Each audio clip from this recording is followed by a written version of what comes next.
Bueno, buenas tardes de nuevo. Menos mal que ya es la última vez que me van a escuchar hablar.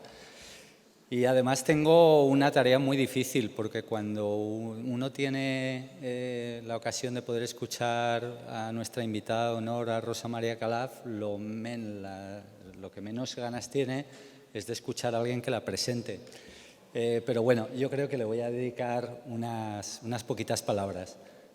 Rosa María Calaf, aparte de que yo creo que en todos nosotros ha llegado a estar registrada en la memoria esa profesionalidad, esa voz, ese color de pelo, que no es una cuestión de atuendo, no es una cuestión solamente estética, sino que también yo creo que es ética. Ha sabido estar en los momentos decisivos, de la historia del mundo. Y además, en lo que afecta a esta jornada, pues ha sido corresponsal de Asia-Pacífico, con lo cual ella conoce perfectamente la situación de las cuestiones que se han ido tratando en esta jornada. Y nada, he hecho una pequeña reflexión que les prometo breve sobre Rosa María Calaf, porque quizá también personas del mundo del español que pertenecen a otras nacionalidades quizás no la conozcan, y así entramos un poquito en materia antes de darle a ella el turno de palabra.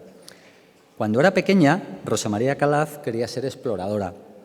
Hoy, unos cuantos años más tarde, podemos decir que lo ha conseguido plenamente de modos muy diversos. Como decía Kipling, hay dos tipos de personas, las que viajan y las que se quedan en casa. Rosa María Calaf pertenece, por supuesto, al primer grupo, a esas personas que, gracias al conocimiento del mundo, nos ha ayudado a ampliar la percepción sobre los demás. Para Rosa María Calaf, la magia del viaje radica en la emoción de encontrarse con uno mismo y con los otros sin renunciar nunca a la capacidad para aprender y para sorprenderse. Si no hubiese sido periodista, todas estas experiencias hubiesen alimentado solamente sus vivencias a título individual.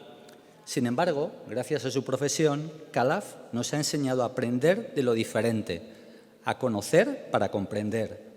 Su labor profesional nos ha acercado los retazos de vida de las personas y nos ha desvelado la esencia de los grandes acontecimientos.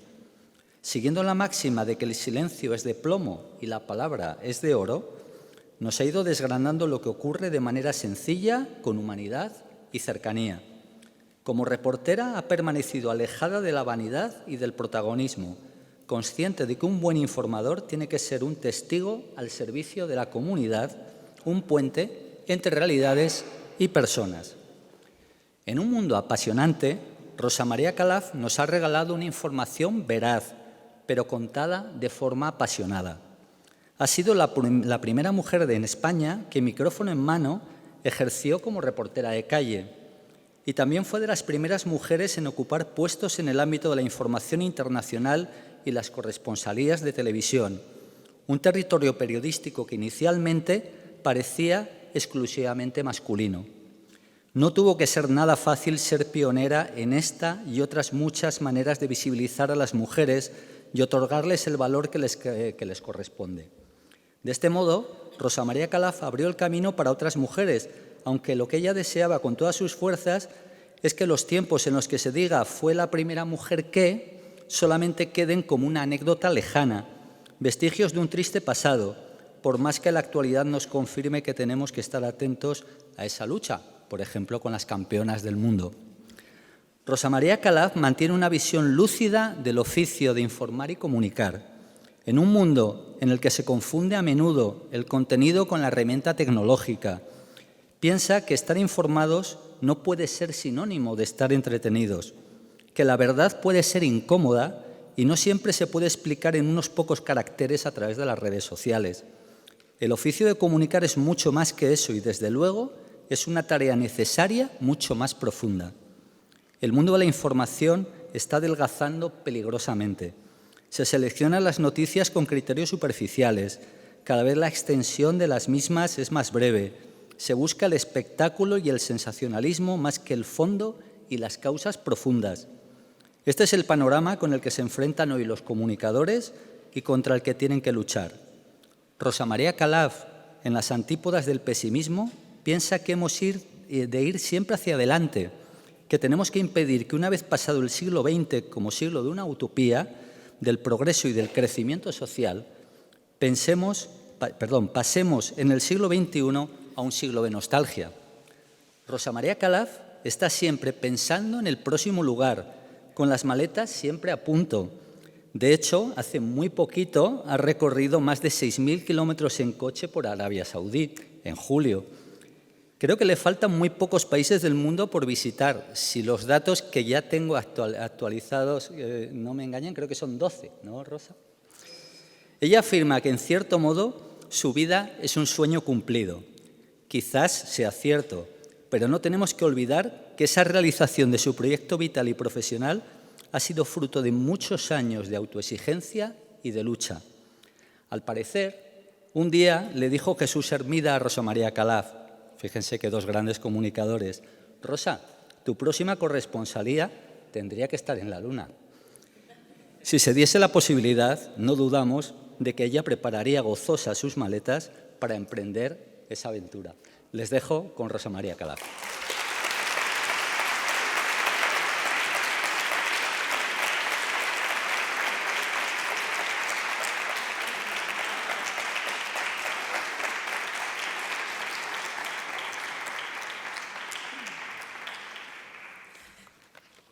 Bueno, buenas tardes. Después de esta presentación, Dios mío, muchísimas gracias. Y es verdad que me iría a la Luna, se lo aseguro, y esa va a ser mi asignatura pendiente, porque no creo que lo pueda conseguir. Bueno, pues la verdad que toda mi gratitud por la generosidad de lo de la invitada de honor, ¿no? Porque realmente creo que es al revés, o sea, el honor es absolutamente mío. Y aprecio muchísimo esta oportunidad, ¿no? Bueno, he tomado creo que 10 páginas de notas de todas las intervenciones anteriores porque francamente pues, me han parecido tremendamente interesantes y además que muchísimas cosas que no sabía, que eso es lo bueno, ¿no? Que nos levantamos todos los días con la posibilidad de aprender cosas, ¿no? Y esa creo que es un poco la actitud, un poco estoy en la línea de la profesora japonesa, y para que después digan que los japoneses pues no tienen emociones, ¿no? Y son como, pues ya ven que no, eso no es verdad. Japón es uno de mis países favoritos, por cierto, ¿no? Bueno, estoy, ya digo, muy, muy feliz de haber sido invitada a formar parte de este congreso sugestivo y claramente muy valioso, ¿no? Y, bueno, por supuesto, de disfrutar de Burgos, que hacía mucho que no venía ahora entre la pandemia, y después me rompí una vértebra, con lo cual tengo 3 años de blanco en mi vida, porque no me he podido mover. O sea, y realmente es cierto, ¿no? Que nunca desde la adolescencia, la más tierna adolescencia, había dormido tanto tiempo seguido en mi cama, ¿no? Porque prácticamente siempre estaba saltando de un lado para otro. Y luego, aparte, pues bueno, disfrutar de mis amigos burgaleses, que ya son muchísimos, y bueno, la oportunidad de conocerles a todos ustedes, ¿no? O sea que es un placer. Y muchas gracias. Y además comprobar pues que la pandemia no ha podido acabar, ¿no? Con el valor de mirarnos a la cara y a los ojos, ¿no? Y no nos ha confinado ya permanentemente a una pantalla, ¿no? Que parecía que íbamos a eso, ¿no? Yo disfruto muchísimo de estos encuentros personales, porque probablemente me he pasado la vida pues siempre metida en una pantalla, ¿no? Y entonces la oportunidad ahora de intercambiar y de escuchar pues es fantástica, ¿no?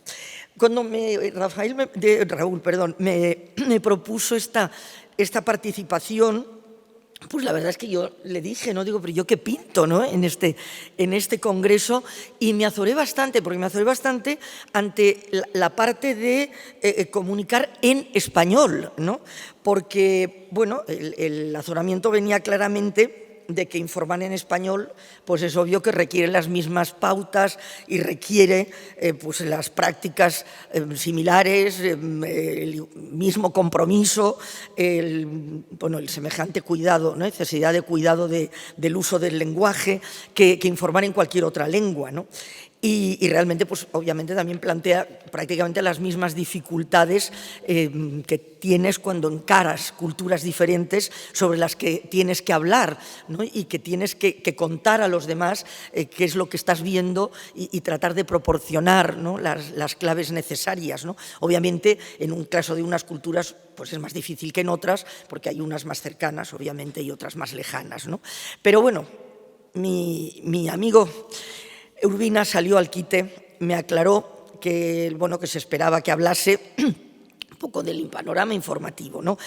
Dado, en general, o sea, dado que el Congreso, pues, es un congreso dedicado al discurso y la interacción, ¿no? Por supuesto, también referido a Asia, pero con las particularidades, ¿no?, que podría tener el ser informadora en español, ¿no? Así que, bueno, allá voy. Espero que sean indulgentes. Y bueno, pues simplemente es verdad que informar en español tiene algunas particularidades, ¿no? Eso está claro. Para empezar, por ejemplo, España no es un país que tenga contenciosos serios abiertos por el mundo. Por lo tanto, eso facilita mucho la tarea, sin ninguna duda, ¿no?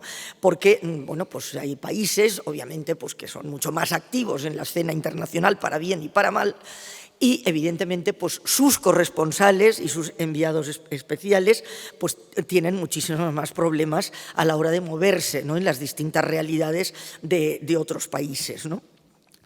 Por otra parte, pues tenemos también la ventaja de que en general España es un país que es visto con simpatía, ¿no? Todavía, lamentablemente, con mucho estereotipo, ¿no?, arrastramos, pero bueno, cada vez menos, ¿no?, cada vez menos. Y cada vez, pues, se sabe un poquito más de España, sin ninguna duda, ¿no? Pero, en fin, incluso en Hispanoamérica, donde obviamente sabemos que hay determinados recalcitrantes que nos siguen recordando, o sea, pues mucho y están anclados en el pasado, pues la verdad es que la acogida en general es la tónica, una acogida cordial, amable, es la tónica común, ¿no? La verdad es que el informar en español, pues en muchísimas ocasiones me facilitó, sobre todo en Hispanoamérica, el contacto, el acceso muy excepcional, ¿no?, a fuentes muy importantes, ¿no? Y la presencia de televisión española era habitualmente requerida, ¿no? Eso, bueno, a veces me hacía sentir como si fuera de la CNN o de la BBC, ¿no?, que siempre tienen prioridad ante todo en todas las circunstancias del mundo, ¿no?, donde no dejan entrar, pues a ellos les dejan entrar y siempre van los primeros, ¿no? Pero no así, insisto, en América Latina, ¿no?, claramente.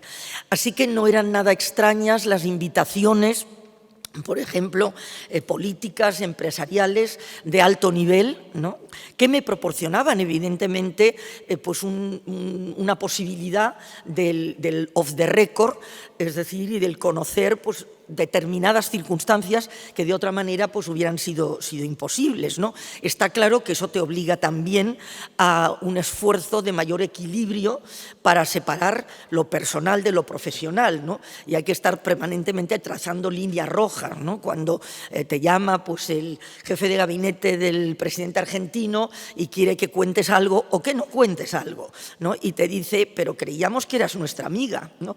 Entonces tienes que añadir, sí, pero soy vuestra amiga periodista. O sea, entonces, bueno, pues hay que devolver regalos alguna que otra vez, por mucho que lo lamentes, y eso, pues, es la contrapartida, ¿no? Pero está claro que tiene mucho de positivo, ¿no? Se daba también el hecho, pues que, en fin, en los distintos países hispanoamericanos, evidentemente, pues en unos en mayor medida y en otros en menor medida, que seguían con atención, o sea, las informaciones que yo daba, pues desde allí, ¿no? Como corresponsal, con base en Buenos Aires, pero me ocupaba de todo el cono sur, ¿no? Tenía un excelente compañero que estaba en Colombia y que le tocaba, pues, la zona de Colombia y Centroamérica, así que lo teníamos, pues, un poco más complicado porque, como digo, pues nos seguían y no siempre, evidentemente, les gustaba lo que contábamos, ¿no? Creo que, siguiendo lo que ha mencionado muy bien Luis Montero, la gran importancia de la internacionalización, ¿no?, del idioma. Y entonces, en el caso de televisión y del informar en español, fue la aparición del Canal Internacional de Televisión Española, ¿no? Eso fue extraordinariamente importante, mucho más importante de la importancia que se le dio aquí, ¿no? Porque realmente al principio, sobre todo, ahora ha cambiado bastante la percepción, pero aún queda bastante que desear, pero al principio pues era algo como que se hizo porque había que hacerlo y era un cajón desastre, ¿no?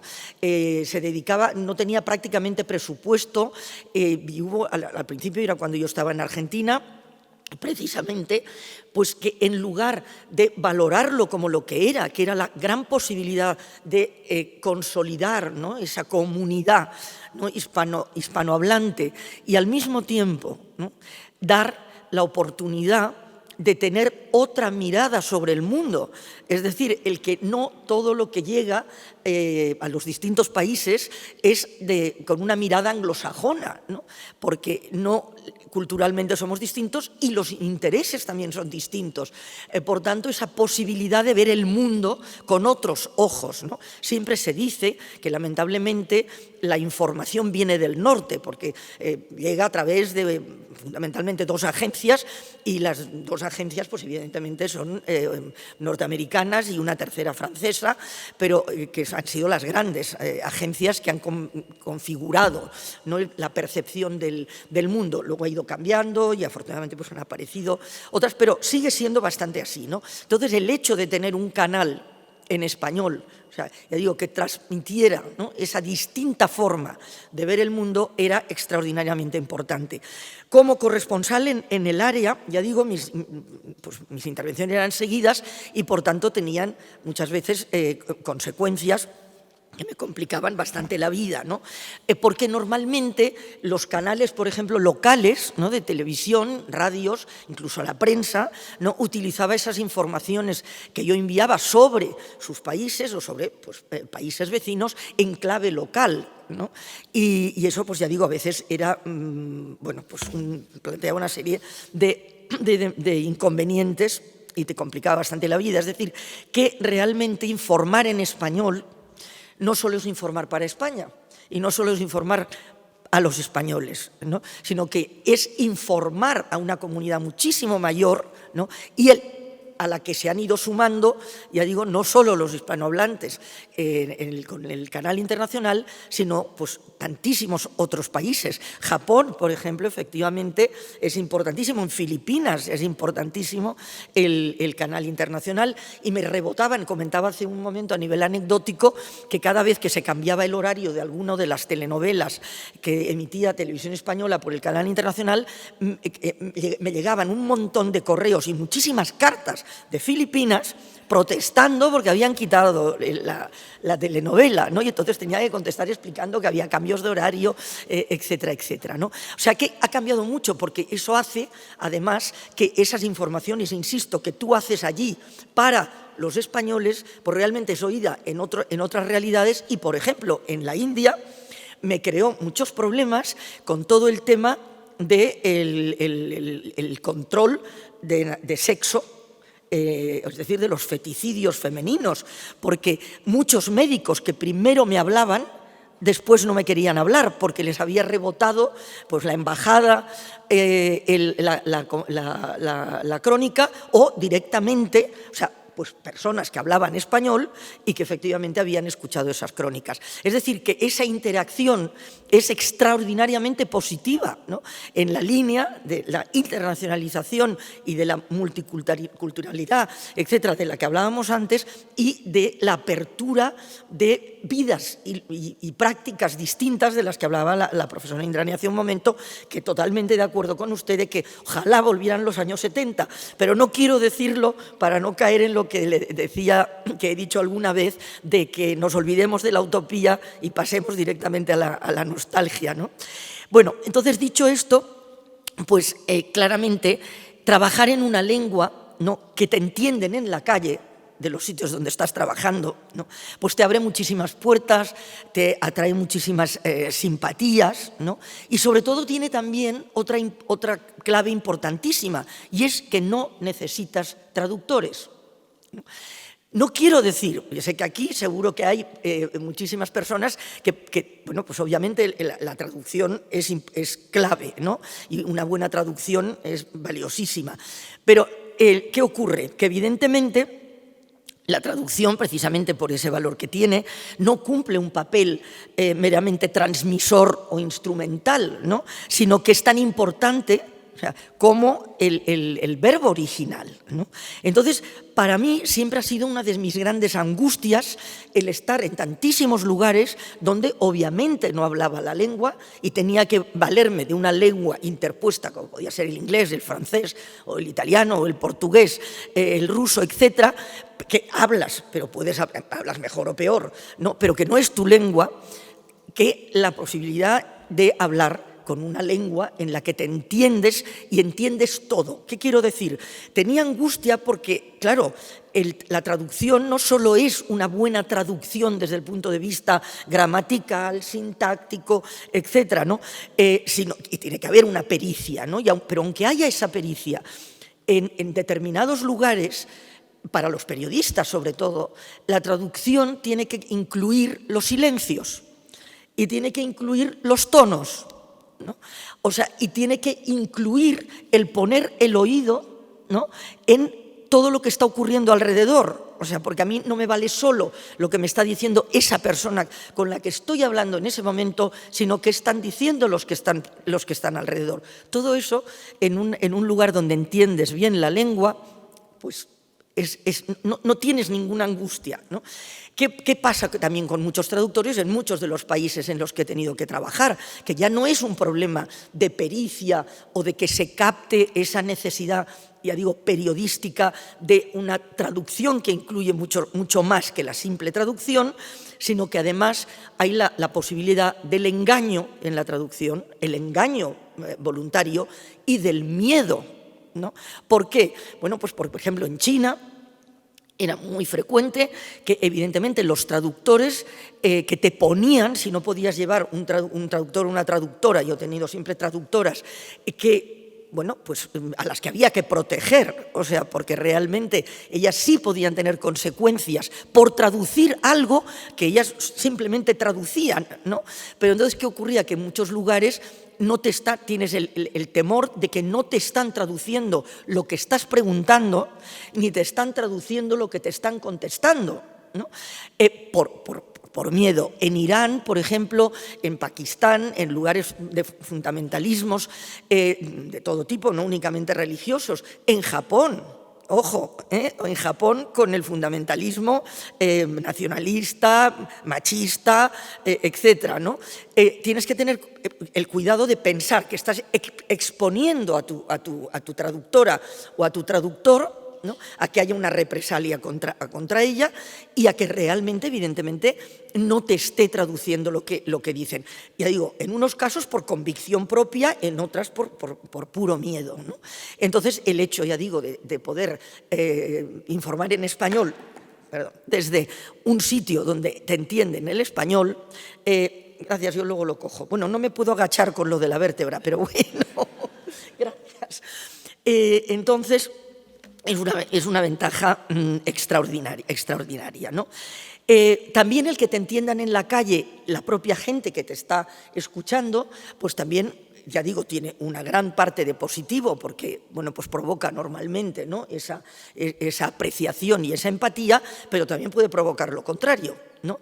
Y podéis imaginaros lo que era en Chile estar rodeada de pinochetistas, ¿no?, y hacer una crónica sobre algo que tenía que ver con ellos. Bueno, pues en 2 ocasiones fuimos, el equipo de Televisión Española, directamente agredidos físicamente, ¿no? Y tuvimos que, bueno, pues salir corriendo, etcétera, etcétera.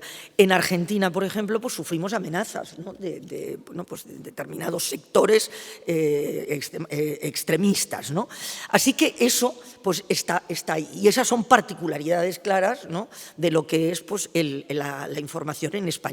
En Filipinas, cuando decía Miguel, es verdad que los vínculos históricos no han hecho que efectivamente se hable, te entiendan cuando hablas español en la calle, pero sí que es verdad que se produce una simpatía, por mucho de lo que mencionabas, el que hay muchas palabras en tagalo que son iguales o casi iguales, ¿no? El que realmente, pues yo por ejemplo lo comentaba antes en la pausa café, era muy común que les hiciera muchísima gracia, sobre todo en zonas donde realmente probablemente ni siquiera sabían que había habido españoles, ¿no?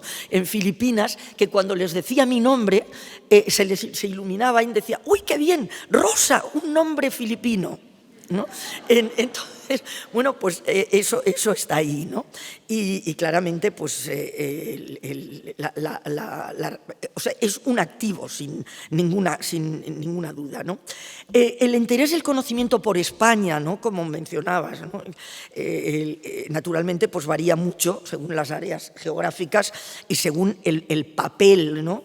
En el tablero internacional que tenga España en esa zona o concretamente con esos países, que lamentablemente tengo que decir que siempre pues, es bastante más débil de lo que el peso objetivo que tiene España bueno, pues exigiría, ¿no? O parece que debería estar ahí. En Asia, concretamente, puesto que estamos hablando de Asia, ¿no? A mí, en fin, me resultaba sorprendente que fuera en tantísimos lugares una gran desconocida, ¿no? En lugares, en áreas donde España había sido tan relevante, ¿no? Y me fastidiaba enormemente que casi nadie sabía quién era Juan Sebastián Elcano y todo el mundo sabía quién era el capitán Cook y le atribuían mogollón de gestas que jamás había hecho. Es obvio que ya sabemos que los ingleses son absolutos maestros en apropiarse de la historia ajena, pero vamos, hasta cierto punto, ¿no? Entonces eso francamente me daba muchísima rabia, pero me daba también mucha rabia y me dolía mucho que el Pacífico se llamara el lago español, ¿no? Durante tantísimos años, que no se supiera ni en las orillas continentales ni en las insulares del Pacífico, pero sobre todo que me fastidiaba que no se supiera aquí, porque realmente tenemos que reconocer, no sé si me equivoco, ¿no? Y bueno, por supuesto luego creo que tendremos tiempo de poder hablar un poco, pues claramente creo que no se sabe, ¿no? Esos vínculos importantes culturales, históricos, comerciales. Me fascina la historia del galeón de Manila, cuando se hizo la réplica, ¿no? de la nao Victoria, por ejemplo, ¿no? Y llegó a Japón y estuvo en Japón y resulta que me costaba poner crónicas en el telediario, ¿no? O sea, era dificilísimo, bueno, vale, ya. O sea, es decir, que valoremos tampoco, ¿no? Bueno, pues toda esta parte de la historia, que, en fin, bueno, de la historia pasada y de muchas de las realidades actuales, ¿no? Y que la dejemos de lado. Bueno, lamento, es como un desahogo todo esto, ¿eh? Pero es que, ¿qué pasaba? Pues que realmente ese desinterés influía claramente en el flujo informativo, ¿no? en eso, es decir, en que me costaba, ¿no? Meter muchas veces pues, historias que sinceramente creo que hubiera sido bueno que los españoles hubieran conocido. Así que bueno, para terminar este aspecto, ¿no? Del informar en español, pues está claro que tiene algo de carga, tiene muchísimo de responsabilidad, pero desde luego yo siempre lo he vivido claramente como un privilegio, ¿no? Y ya pasando a lo que es informar, quitándole lo en español, pues está claro que el rigor, la honestidad, la independencia, la pluralidad, el servicio al bien común, pues bueno, son imperativos absolutos de la actividad periodística, sea en español, en inglés, en tagalo, en chino, en hindi o en japonés, ¿no?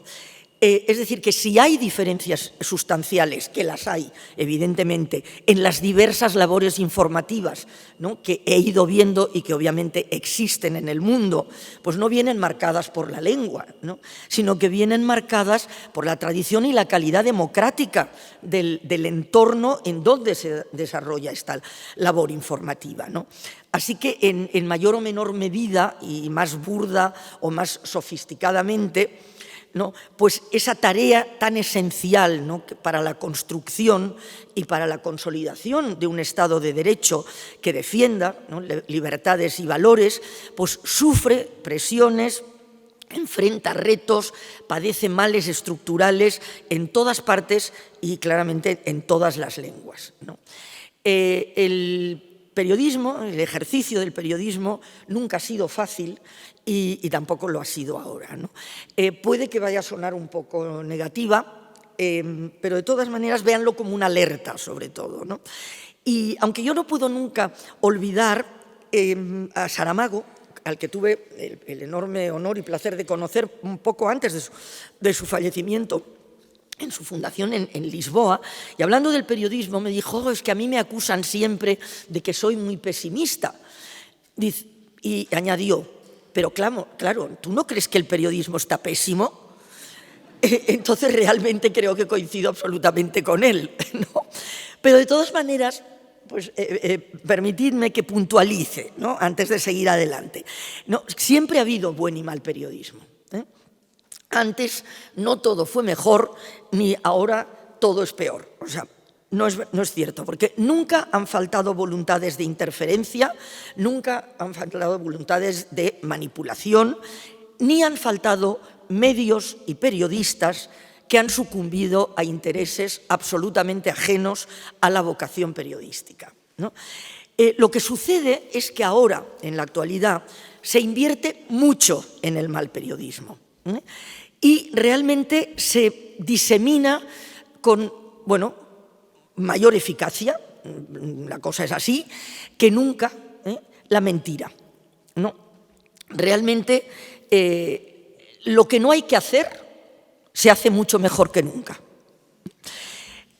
Cito un estudio del Ministerio de Educación y de la Junta de Castilla y León, ¿no?, en la que, en un párrafo, dice: el flujo de información actual lo dominan medios globales vía dispares soportes, bien convencionales, prensa, radio, televisión, bien digitales, frecuentemente interconectados, ¿no? Esto sabemos que ahora todo el mundo hace todo, ¿no? Medios que componen grupos mediáticos muy poderosos en torno a tendencias políticas e intereses económicos que condicionan la información proporcionada. Lo que se difunde no trata de responder a las necesidades de conocimiento de la ciudadanía, sino de modelar a los receptores según los intereses del grupo emisor, ¿no? Recuerdo haber asistido a una conferencia del que había sido el director general de la televisión pública francesa, que escribió unos libros cuando dejó de ser, estoy hablando de hace bastantes años ya, en la que dijo que realmente la televisión, en realidad su función, ¿no?, era preparar al ciudadano, ¿no?, entre anuncio y anuncio publicitario para decidir o enseñarle lo que debía comprar y lo que debía pensar, ¿no? Bueno, pues lo dijo así, o sea, tal cual. En ese objetivo, ¿no?, pues demanda claramente estrategias muy convenientes de selección, de elaboración, de transmisión de la información, ¿no? Y esas estrategias es obvio que tendrán siempre una base lingüística, ¿no?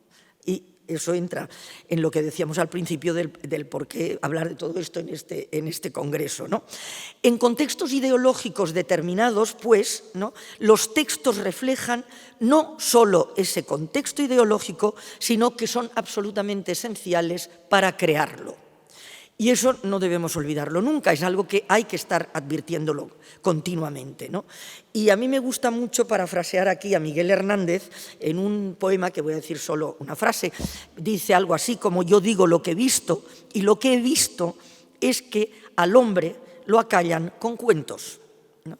Bueno, se supone que la información y el periodismo está precisamente para ir contra esos cuentos, ¿no? ¿Pero qué está pasando? Pues que vivimos, en general, en un escenario de noticias que mienten, de silencios que engañan, de ruido mediático que distrae. Es obvio que generalizar es injusto, esto parece que sea todos, todo el mundo y que no hay nada que hacer, nada más lejos de la realidad, porque eso a lo que conduce es a la resignación, ¿no? Si no hay nada que hacer, pues aquí estamos, ¿no? Y no es así, pero sí que es cierto que hay que saberlo, hay que darse cuenta, porque hay evidentemente mucho buen periodismo, como digo, igual que hay mucho malo. Lo que hay que aprender, y no nacemos enseñados, es a diferenciar lo tóxico de lo que no lo es. Y ahí está la enorme dificultad. ¿no? Que la tenemos todos, incluso los propios periodistas, cada vez más, ¿no? Pero que evidentemente, si no sabemos que está existiendo esto, si no tenemos el diagnóstico de la enfermedad, difícilmente vamos a poder encontrar un tratamiento, ¿no? Cuando llegó la globalización y los avances tecnológicos en la comunicación, entendiendo avances tecnológicos en tanto a los medios, las posibilidades de transmisión y los transportes, ¿no? De llegar de un lado a otro rápidamente, pues era una buena noticia, ¿no? Porque parecía que todo, pues el mundo estaría mejor conectado, lo que mencionabas, conoceríamos mejor, comprenderíamos mejor, la cohesión sería más fácil, etcétera, etcétera, ¿no? Pero ¿qué estamos viendo? Pues que la realidad todo, tanto la comunicación como la tecnología, no están propiciando el conocimiento, sino el enfrentamiento, ¿no? Y sabemos perfectamente ahora ya, me parece que ya no hay nadie que pueda negar que esta es la realidad, no estoy hablando obviamente solo de nuestro país, o sea, estoy hablando de tendencias generales, pues que hemos llegado a unas cotas extremadamente peligrosas de polarización, ¿no? Y eso no es por casualidad, ¿no? Claramente, no es ajeno al papel de los medios, como no es ajeno al papel, evidentemente, de la educación, ¿no? Cuando se educaba en libertad, es obvio que pues, no había tanto riesgo, ¿no? Ese sería otro tema. Kapuscinski decía que el corresponsal es el primer responsable, ¿no? De la comprensión de lo distinto, ¿no? Es el intermediario principal entre realidades que se desconocen entre sí. Y sin embargo, esa figura, ¿no? Que es tan clave para la buena información, pues está en peligro de extinción y yo me atrevería a decir que tal como debe ser un corresponsal está ya extinta, ¿no? Porque realmente no se dan las condiciones. El Pew Institute, que es un gran instituto norteamericano de investigación mediática, hace unos informes, ¿no? Habituales sobre excelencia en el periodismo. Y hace ya bastantes años constató que en Washington había crecido enormemente la presencia de medios extranjeros, por tanto de corresponsales extranjeros, ¿no? Pero sin embargo, esta presencia de periodistas y medios extranjeros no significó para nada una información más plural, más rigurosa, más comprometida con la veracidad.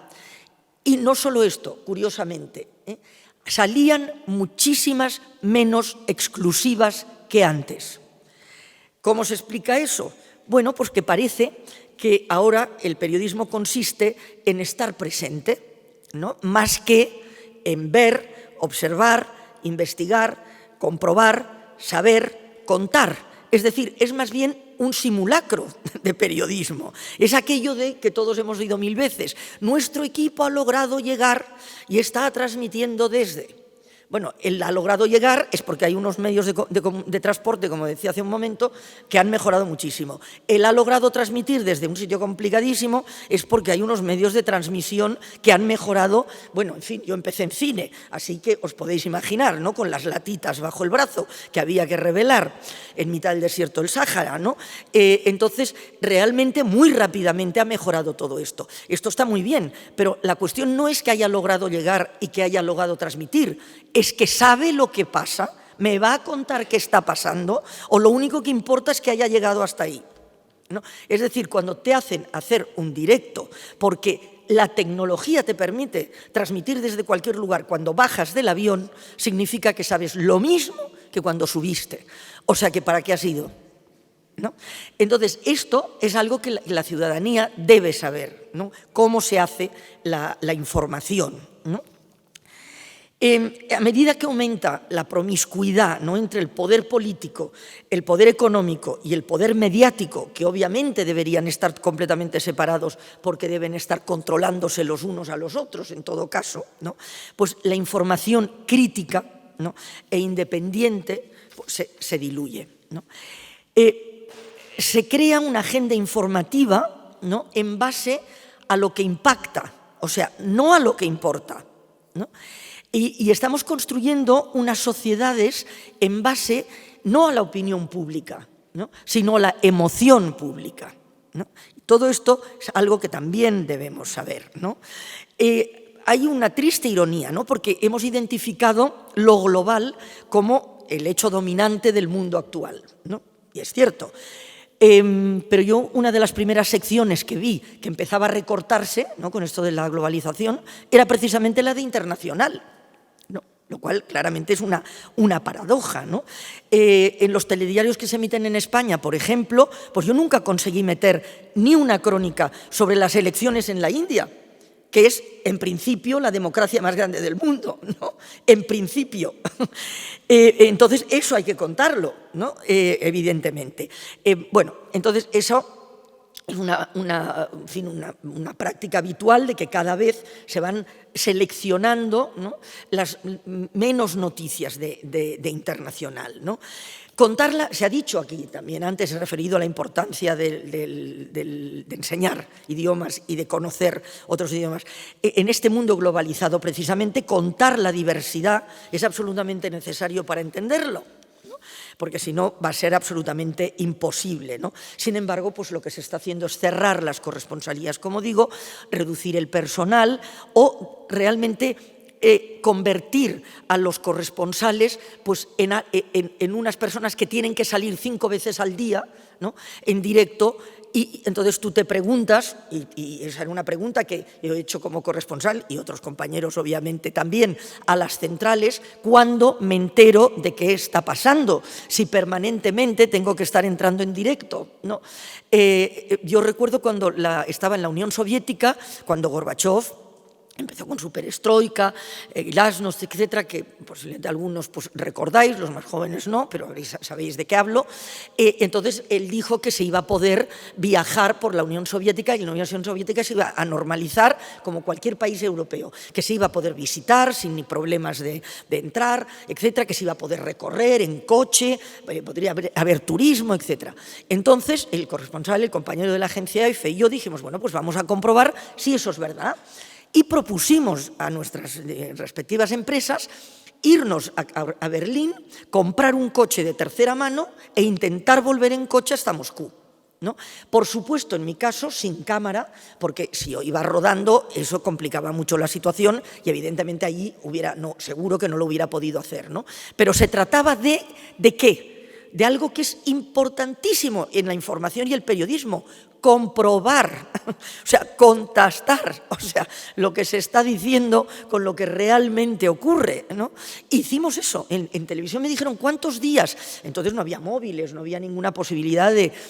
Entonces dijimos, bueno, calculamos que más o menos unos 10 días, ¿no? Si ahora en una redacción actual cualquier compañero dice que se va a ir 10 días a hacer algo para comprobar si es cierta una afirmación que ha dicho un político, te echan del canal, o sea, ¿de dónde estás? Por loca, ¿no? O sea, entonces realmente me dijeron, pues hazlo, y lo hicimos, y efectivamente viajamos y llegamos a Moscú, o sea, en coche, con un coche de matrícula alemana, 2 españoles con pasaporte español, o sea, y llegamos a Moscú. Bueno, esto es una anécdota y luego puedo ampliar en pequeño comité para que veáis cómo ha cambiado en tan poco tiempo, ¿no?, la forma de trabajar, ¿no? Entonces, los directivos mediáticos, cuando dices, bueno, es que todo esto está pasando y todo esto incide claramente en la calidad informativa, ¿no? Entonces te dicen, no, pero es que es muy caro mantener corresponsales, ¿no?, y mantener oficinas, etcétera, ¿no? Y ahora no es necesario porque los medios de transporte te llevan en 4 patadas, llegas al otro lado del mundo y la nueva tecnología permite que ya desde allí cualquiera esté mandando información por los teléfonos, cualquiera, entre comillas, esté mandando información desde donde está ocurriendo lo que sea y ya está. ¿Y para qué? O sea, ¿para qué? ¿No? Luego, en todo caso, si la cosa tal, pues ya luego se envía un enviado especial. ¿Qué significa eso? De entrada, que no cubrimos más que crisis que ya están ocurriendo. No cubrimos precrisis.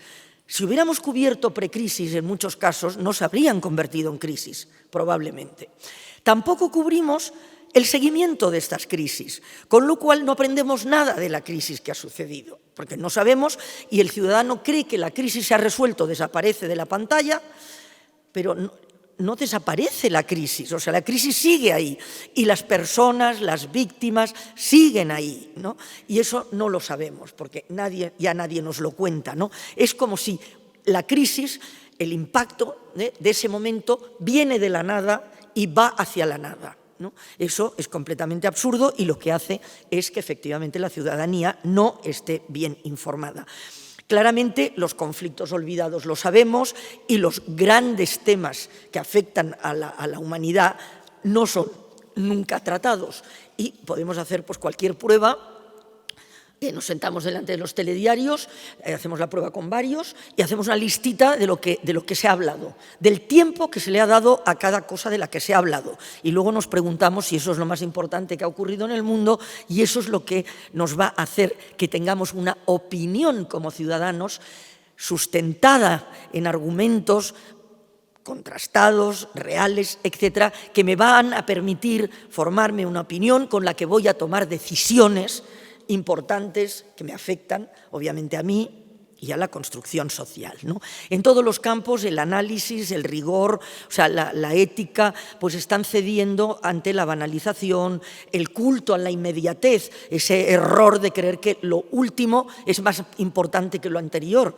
Estamos viendo continuamente en esos ríos informativos sobre el mismo tema que a lo mejor lo importante ha pasado hace 5 horas o 3 días y llevamos 3 días escuchando estupideces en torno a eso y olvidándonos de cuál es el tema central que se ha quedado ahí perdido en la maraña, ¿no?, de supuesta información. El todo vale, ¿no? Es decir, que se habla mucho, pero se dice muy poco, ¿no? Y como tú has señalado, pues claramente la información la convertimos en un espectáculo.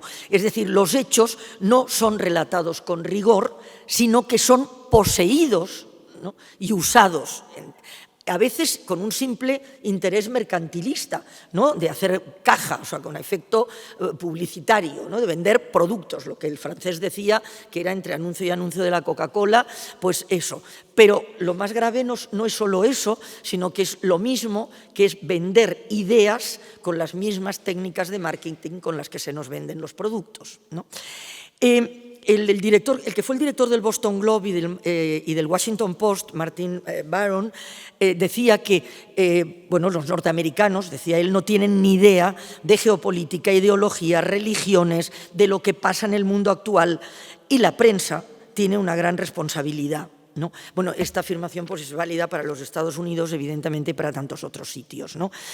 Responsabilidad de los periodistas también, evidentemente, ¿no?, porque se nos está convirtiendo en lectores de comunicados de prensa sin tiempo de preparación para contrastar, para verificar, para confirmar. Ya no se valora, ¿no?, cuando tú dices, esto es que no sé. Bueno, pues si no es, ya lo desmentiremos después. Bueno, pero ¿qué clase de periodismo es ese, ¿no? Entonces, todo esto hace que efectivamente la calidad informativa, se resienta. Eso, insisto, sin tiempo para preparar, etcétera. Todos recordamos, todos, los más jóvenes tal vez no, porque hace unos años ya, pero cuando en la crisis del 2008 y todo eso, la Enron, no sé si os acordáis, una energética americana que era el modelo de empresa, que un viernes por la noche nos fuimos a dormir y de repente era esa maravilla de ejemplo total de empresa, y el lunes nos despertamos con que había quebrado todos los accionistas habían perdido hasta la camisa, era un desastre absoluto. Entonces, claro, ¿cuál es la pregunta lógica? ¿Qué ha pasado este fin de semana?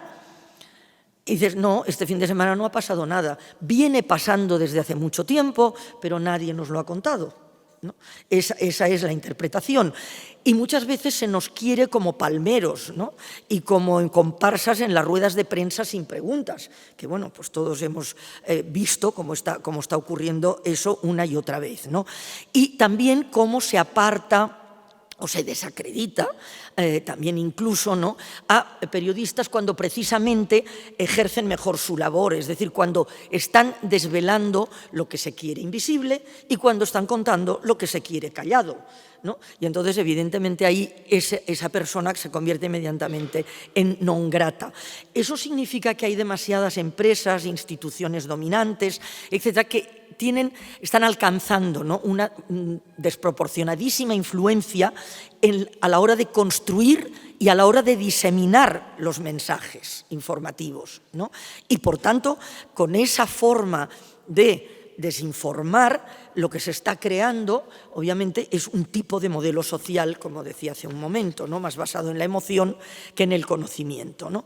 Y los medios tienen la obligación de ayudar a que la ciudadanía sepa, a que la ciudadanía esté enterada, y pues la obligación es mirar, conocer, comprender, describir, relatar, denunciar, loar, etcétera, pero evidentemente con el compromiso, ¿no?, básico del rigor y de la honestidad y del respeto y de la humildad y de la ecuanimidad y de la independencia y todo eso que ya sabemos, ¿no?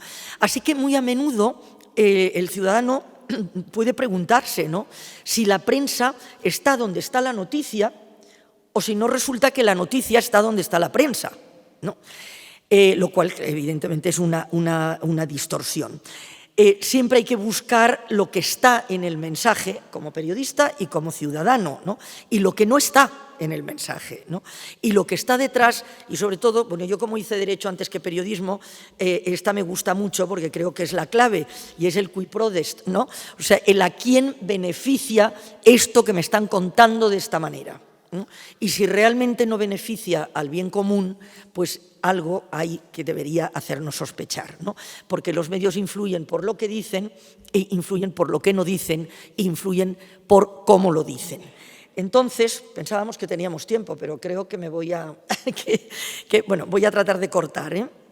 Entonces, ahí sí quiero entrar en esto, porque siempre lo hago, y entonces creo que, obviamente, en este foro, razón de más, ¿no? Y es el imperativo del buen uso del lenguaje, ¿no? Cómo se pervierte el lenguaje informativo, ¿no? Y eso está ahí, ¿no? Es decir, la práctica periodística, ¿no?, tiene claramente esa obligación, ¿no?, de velar por el uso del lenguaje, porque eso responde al derecho a la información veraz que tiene la ciudadanía, ¿no? Creo que fue Víctor García de la Concha que dijo que la palabra es instrumento y depósito de valores que salvaguardan la dignidad del hombre, ¿no? Por tanto, hay que protegerla por encima de todo, ¿no?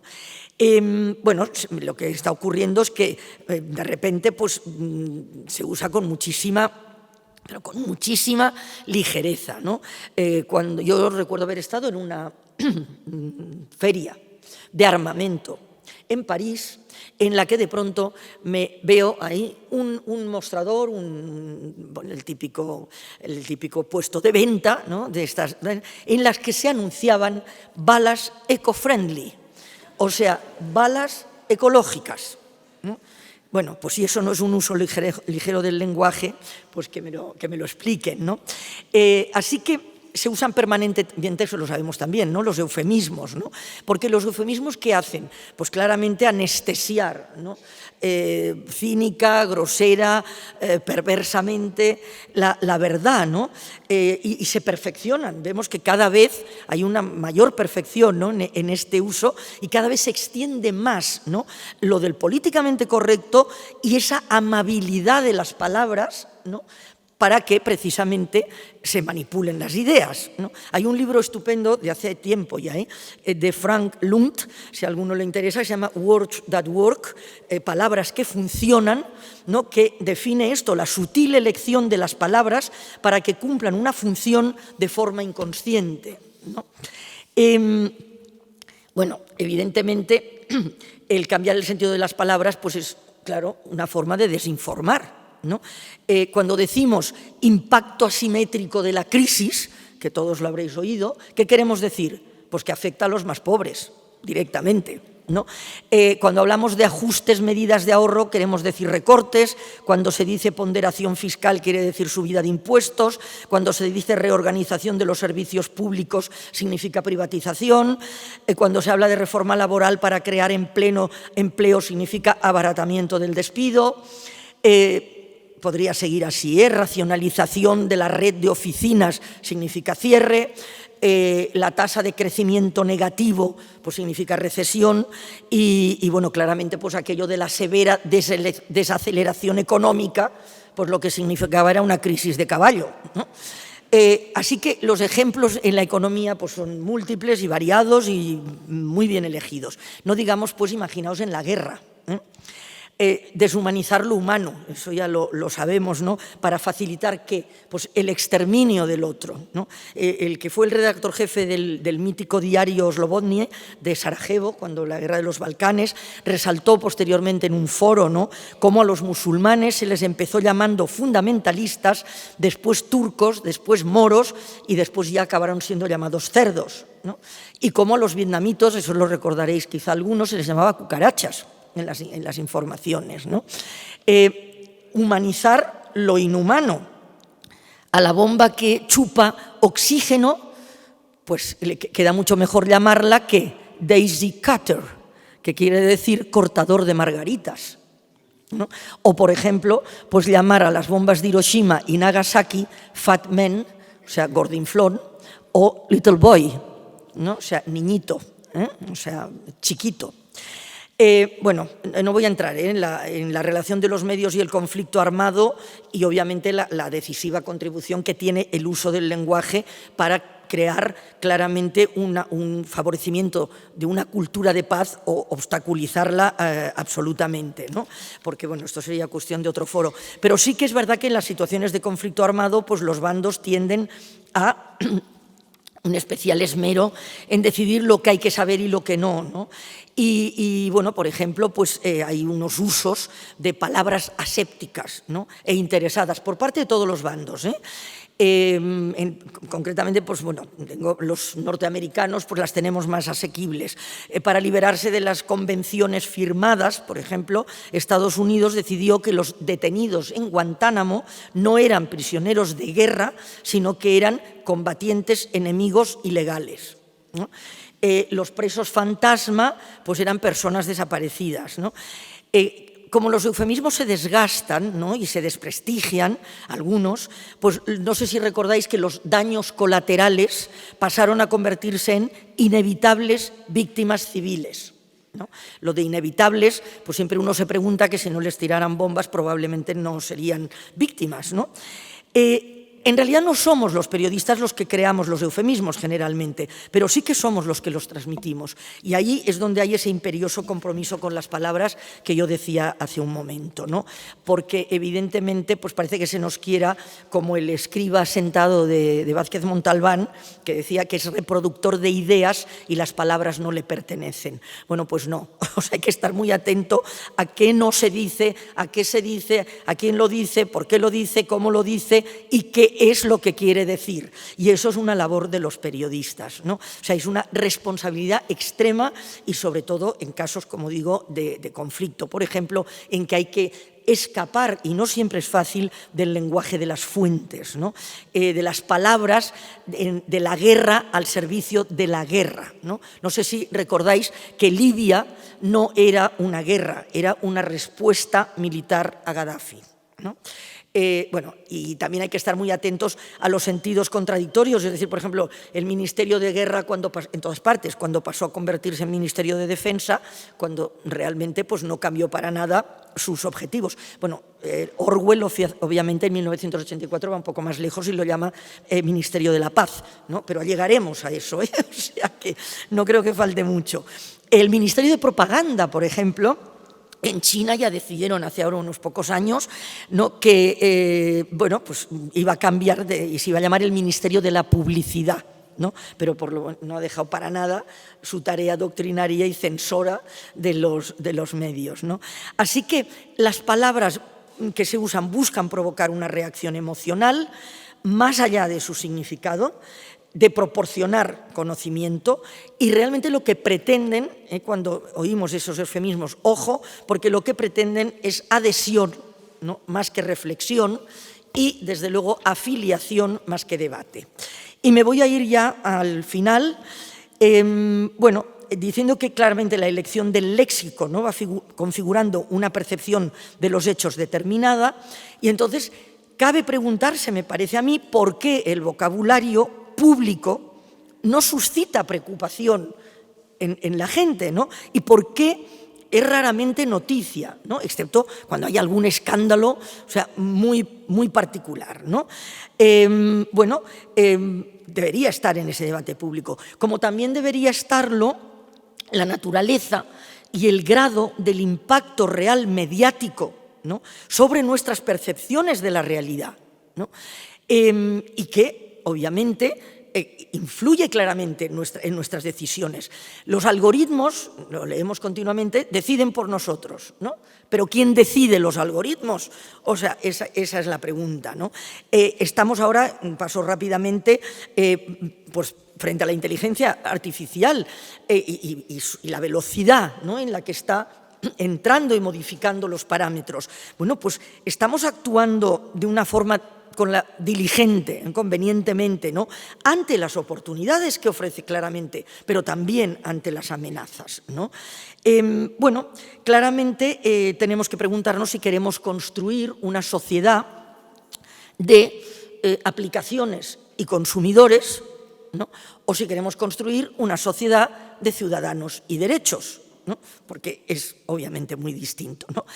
El gran mal de nuestra civilización y de la sociedad actual, según Cornelius Castoriadis, un filósofo, pensador, sociólogo, etcétera, decía él, es que nos hacemos muy pocas preguntas, ¿no? Aquí acabamos de hacernos unas cuantas y habría muchísimas más, ¿no?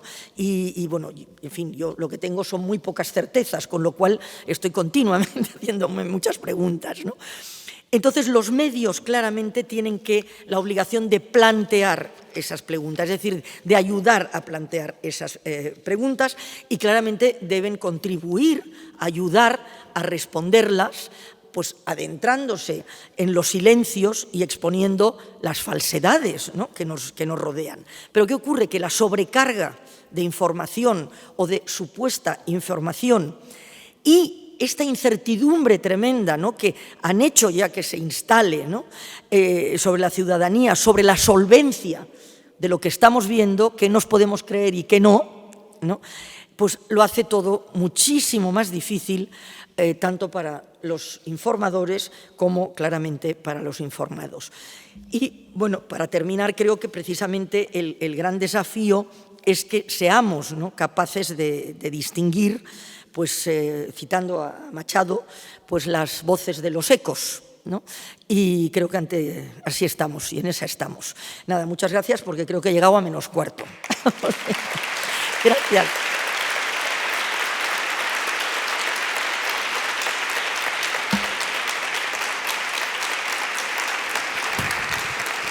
Muchas gracias.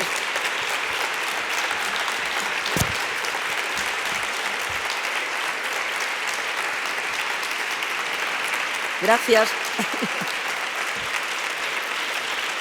Gracias, de verdad.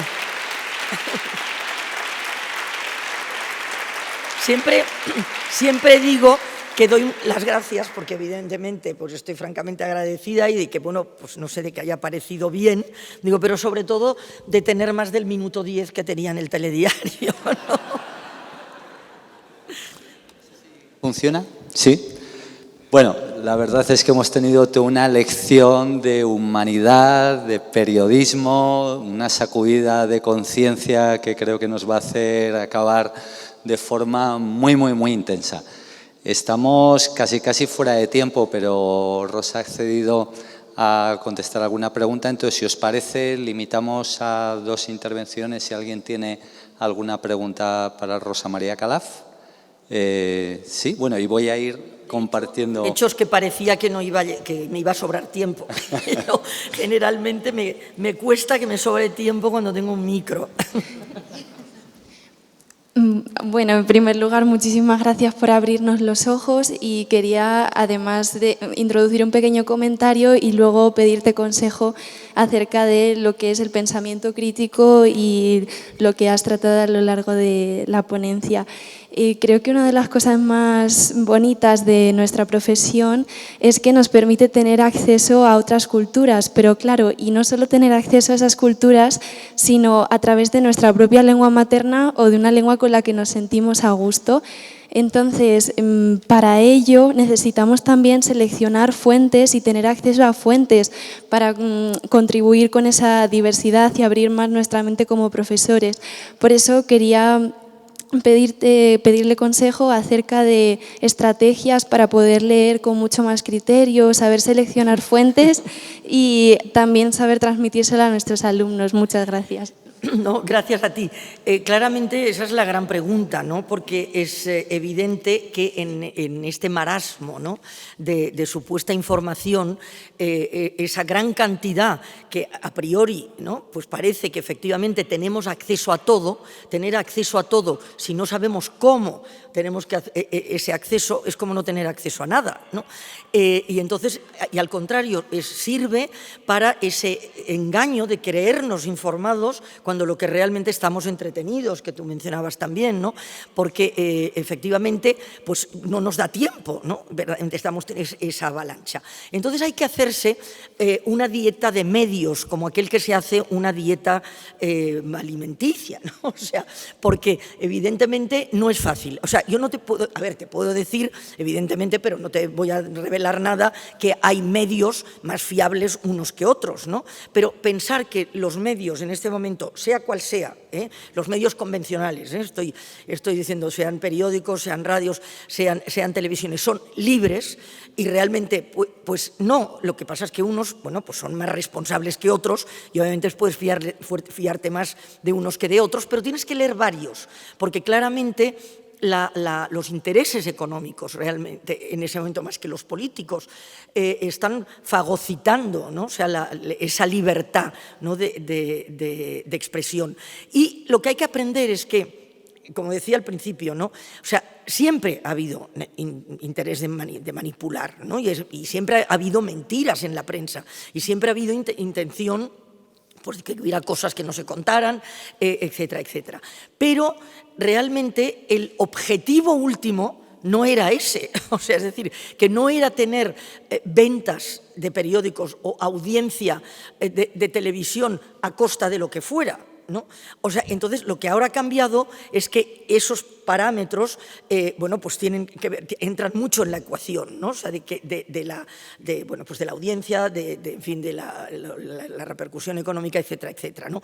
Y al mismo tiempo, pues directamente los interesados, es decir, los bandos, para entendernos en un lenguaje más militar, ¿no?, los bandos crean información por sí mismos.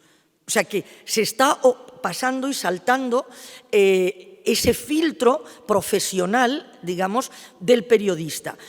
¿Qué quiero decir con eso? No todos los periodistas somos fantásticos, no, tampoco, es lo que he dicho, hay mucho periodista y hay evidentemente medios que tampoco son fiables, ¿no? Pero sí que es verdad que, pues como tampoco hay médicos que no lo son y como hay pues, profesionales en todas las profesiones, ¿no? Y supongo pues, que en los profesores de español pues también lo hay, ¿no? Pero realmente el grueso del colectivo tiene claramente un compromiso. Entonces, si la información viene saltándose ese filtro, ya ahí debes desconfiar de entrada, ¿no? Porque claramente eso responde a los intereses de alguien. Con la publicidad hemos aprendido bastante eso, de los productos. Es decir, cuando te dice una marca, mi yogur es el mejor de los mejores, etcétera, etcétera, tú no te lo crees. O sea, buscas, por una parte, mayor información, por otra parte, exiges a tus autoridades, que para eso están, o sea, quiero decir, para controlar la calidad de la cosa pública, la gestión de la cosa pública, que cumplan con su función de control de eso que tú te vas a comer, ¿no? Entonces, cuando se dice esto con respecto a la información, ¿no?, que yo lo pongo mucho en los colegios como ejemplo, para que se entienda, ¿no?, lo del comer tóxico o comer productos tóxicos que llevan el cuerpo físico al hospital o comer productos tóxicos informativos que llevan al cuerpo social al hospital, ¿no? Entonces, la cuestión está en que, evidentemente, tú tienes que hacer ese esfuerzo como ciudadano también, ¿no?, para, por una parte, aprender a identificar y, por otra parte, exigir que aquellas instancias, administración, instituciones, etcétera, que supuestamente su función es velar por el control de calidad del yogur, ¿no?, pues vele por el control, que el yogur no tenga tóxicos, ¿no? Cuando dices esto con respecto a la información, que también es responsabilidad pública, ¿no? O sea, de las administraciones, se debe garantizar el derecho al ciudadano a la buena información. Entonces, inmediatamente te saltan al cuello, dicen, la libertad de expresión, porque eso, ojo, no estamos hablando de lo mismo. La libertad de empresa existe y si yo prohíbo que se ponga colza en una lata de sardinas, no voy contra la libertad de empresa. O sea, voy contra el delincuente que pone la colza en la lata de sardina. Si yo controlo la calidad informativa, no estoy incidiendo en la libertad de expresión, estoy precisamente al contrario, estoy defendiendo que el ciudadano tenga la garantía de que eso que le llega como producto informativo se lo pueda comer tranquilamente porque no va a acabar en el hospital, ¿no? Entonces, todo ese juego tiene que ser enseñado, porque nadie de nosotros nacemos enseñados. Por eso es importante que en la escuela ya se empiece a enseñar, y ahora en los foros, y yo por eso creo que es tan importante el hacer este tipo de foros, y los foros sobre todo que hacemos mucho en audiencias abiertas sobre el manejo de la información, el aprender a entender y a utilizar el lenguaje informativo. El lenguaje informativo es un lenguaje como otra cualquiera. Si no sabemos, si nosotros creemos que esto, hemos sabido siempre que esto es un papel, en el momento que yo estoy hablando de un papel y no estoy hablando de esto, pues si no lo detectamos, no entendemos nada de lo que nos están diciendo, ¿no? Y somos carne obviamente, de engaño y de manipulación. Entonces, como sociedad, tenemos que tener esa convicción de que tenemos que hacer un esfuerzo, o sea, por aprender, pero también tenemos que hacer el esfuerzo de exigir que aquellos que tienen la obligación, ya digo, de velar, o sea, por esa calidad, o sea, lo hagan, ¿no? No al revés, ¿no? O sea, quiere decir que ahora pues, hay una enorme campaña en unos países más, en otras menos, obviamente, lo que he dicho al principio, dependiendo de la calidad democrática, evidentemente contra la prensa crítica, la prensa independiente, etcétera, porque en lugar de protegerla, o sea, se mina, o sea, para que precisamente no cumpla con su función. Entonces, el que la prensa no cumpla con su función desde el poder se puede hacer de muchas maneras. En las dictaduras, pues directamente, pues con 2 tiros. En las democracias que no son tampoco modelos de calidad democrática, pues como bien sabemos también. En las que, digamos, el Estado de Derecho tiene un cierto nivel aceptable, pues evidentemente no puedes ir matando gente, pero la puedes matar en su reputación, y puedes matar, o sea, esa información veraz a base de intoxicarla, ¿no? Entonces, todo eso es algo que hay que enseñar que existe, hay que mostrar 1000 ejemplos que hay diarios para que la ciudadanía vaya incorporando esos elementos, ¿no? Porque digamos que la tecnología ha avanzado, es un instrumento magnífico. Nunca hemos tenido un instrumento tan maravilloso al alcance de la mano para precisamente desenmascarar la mala información, para, por lo que decía al principio, ¿no? Para el conocimiento, o sea, para la cohesión, etcétera. Pero eso sí se usa bien, porque la herramienta, como toda herramienta, depende de cómo y quién la use. Si la usa mal, es decir, con un objetivo perverso, pues lo que va a ocurrir es que esa misma fuerza que esa herramienta tiene en positivo de conocimiento, la va a tener para la instalación de la mentira. O sea, es exactamente la misma, ¿no? Entonces, eso es en lo que hemos de entrar a saber. Entonces, una vez sabemos eso, ahí tenemos que buscar esa dieta de medios, igual que te digo, cuando vas al supermercado, pues sabes lo que compras y lo que no compras, y te equivocas muchas veces, pero otras muchas, pues normalmente no, si no estaríamos todos por ahí intoxicados todo el día, ¿no? O sea que, por tanto, no, o sea, hay que hacer ese ejercicio. Entonces, es obvio que las grandes cabeceras de países, o sea, donde hay unas democracias consolidadas, pues bueno, pues son bastante fiables. Lo que ocurre es que cada vez ese bastante, que antes lo decíamos con la boca pequeña, ahora cada vez lo tenemos que decir con la boca más grande. La BBC en este momento está teniendo unos problemas brutales dentro de la propia BBC y están teniendo recortes porque están atacándola por todas partes, porque precisamente lo que no se quiere, o sea, y hay mucho trapo sucio también dentro de la BBC, o sea, sobre todo en temas de abusos sexuales, o sea, en fin, hay en este momento está todo esto sobre la mesa en distintos, pero se aprovecha ¿para qué? ¿no? Pues para realmente cercenar la credibilidad de la BBC, ¿no? Y conseguir lo que el asistente, bueno, por excelencia de Boris Johnson al principio, Cummings, dijo en una rueda de prensa, ¿no? O sea, no era una rueda de prensa, creo que era un encuentro con varios periodistas, tal. Dijo, no, lo que hay que hacer es destruir la BBC, ¿no? Entonces, bueno, pues en eso están, o sea, tratando de destruir la BBC. Entonces, si esto está ocurriendo en Inglaterra, ¿no? Que, bueno, pues es un poco la cuna, ¿no? De los... y estamos viendo lo que ocurre, en fin, en la política inglesa, etcétera, pues es bastante preocupante, ¿no? O sea, que realmente creo que sí que tendríamos que hacer un ejercicio.